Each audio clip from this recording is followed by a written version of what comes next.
I do want to ask you, where do you think that this position group kind of ranks Big Ten wise? Because it's obviously the Big Ten, it's such a run heavy conference.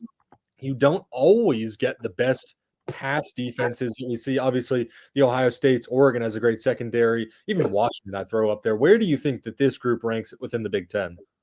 Yeah, I mean, if you asked me that question last year, I'd probably say toward the bottom, honestly. Like I know they have Kamari Ramsey. I know they had, some Jalen Smith, Achille Arnold, like some solid players. But USC pass defense wise last year was 12th in the Big Ten. Just ahead of UCLA, behind Washington, Wisconsin, Illinois, it goes on, right? So again, I don't know what those other teams necessarily look like in terms of changes because we don't know, how some of these schemes will change.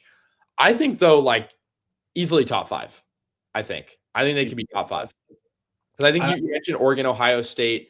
You never know what a team like Penn State could do. Their defense has been very good. I know they're losing some pieces, but I think it's easily top four, top five. In terms of opponents that USC is playing, I think very, very much high up there. I mean, you're playing Oregon and you're playing Notre Dame, but I think top four in the Big Ten, honestly.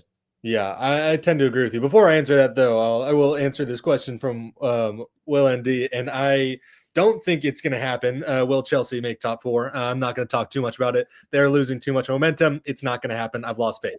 But back to USC. I would say that I tend to agree top five because obviously I think Oregon, Ohio State, 1, 2, those they just load up on all the talent they have, on all the talent there is. They are the best. They are the best teams of the Big Ten as of right now.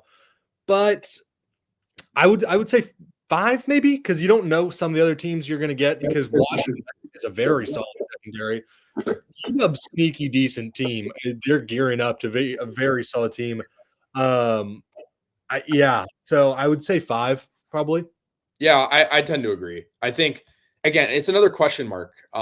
We just don't know how they fit into the context. But I've also heard this as well. I've heard DJ Harvey in practice has gotten a lot of praise from Rob Ryan and the coaching staff. He's coming out from San Jose State, maybe not the best team last year, but they were pretty good. I mean, they had one of the best receivers. They were a good team overall with Nick Nash and whatnot. But the point I'm trying to make is their defense was not necessarily relied upon to win them games, but he stepped up and he was the kind of their alpha on that team. So I think for sure, I think DJ Harvey's definitely a big name to look out for in the secondary, especially with a guy like Kamari Ramsey staying. I think is bigger than just him staying for play because I think him like letting these guys know what this team is about. He's been here for a year. He's been in LA for multiple years. I'm excited to see how Kamari Ramsey can not only get better because I think Kamari Ramsey is, of course, their best defensive player, but I think there's still more for him to unlock. I think his ceiling has not been met yet. That's no knock against him. I think he's just, a guy who has a lot more untapped potential. But yeah, I mean, correct me if I'm wrong. I mean, I think Ramsey's going to be one of the biggest leaders. Correct me if I'm wrong. Was it him or was it Achille Arnold who was the play caller on defense last year? Because it was one of the safeties, and I'm forgetting who. But that's a really big thing. It's usually, one of the linebackers. You probably expect Gentry. But I think it may have been Ramsey who was the signal caller for the defense. So I think he'll be really key for leadership-wise. Back to the DJ Harvey thing real quick, though. This is a major prove-it year for him. Obviously, he spent 2 years at Virginia Tech, was a very solid player, but was never fantastic. And he was great last year with the Spartans. So he's coming back to Power 4, I should say. And I think this is going to be his year where it really shows out. I also think that we're going to see one of the best tackling groups that USC has seen in recent memory, at least definitely in our tenure at USC. Obviously, I've been here 3 years. You've been here too. They were terrible tackling my first 2 years, and obviously last year was pretty good. Ramsey's a great tackler. Harvey's a great tackler. You had Urlacher, great tackler. I think that we're going to see some phenomenal open field tackles from the DBs. Yeah, because I think the big thing for USC is limit the big play, right? Like we saw last year, Michigan had multiple big plays that are the only reason Michigan won that game, right? Because of that long run. Yeah. If Kalel Mullings doesn't go for like 40 yards, USC wins that game. I don't know if it changes the season, but I mean, other games as well. It's that big play that USC has been unable to stop.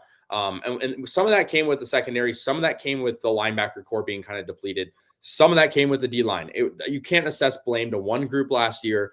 The defense across the board was just not – it was good. It was an improvement from the year prior, but it just was not a group that had a lot of cohesion on the tackling front. They were better. I'll give you that. They were better. 100%. I mean, it's hard not to be better from the Alex Grinch era of tackling. Yeah, don't even bring that name up.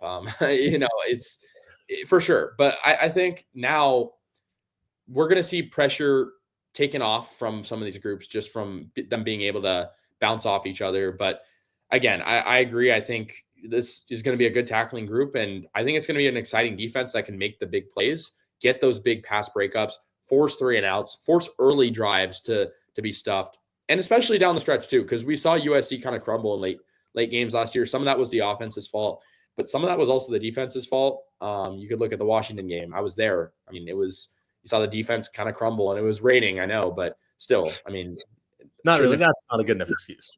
Yeah, no excuses. So, yeah, I completely agree.